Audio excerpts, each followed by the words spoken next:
when you vacuum, and I would say at least once a week, clean out the roller because this hasn't been cleaned out for a few months. And the hair is just so bad. And so I have to get a knife in there and cut it. And usually you can take out the roller, but in this particular vacuum cleaner, I don't know how to do it because usually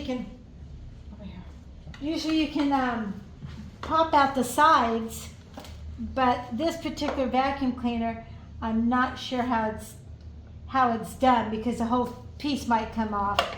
Because usually you can pop out the side, take out the roller and clean the bearings. But like I said, I don't know how this vacuum cleaner works. So anyway, make sure you just clean out your roller at least once a week because it does grab the hair.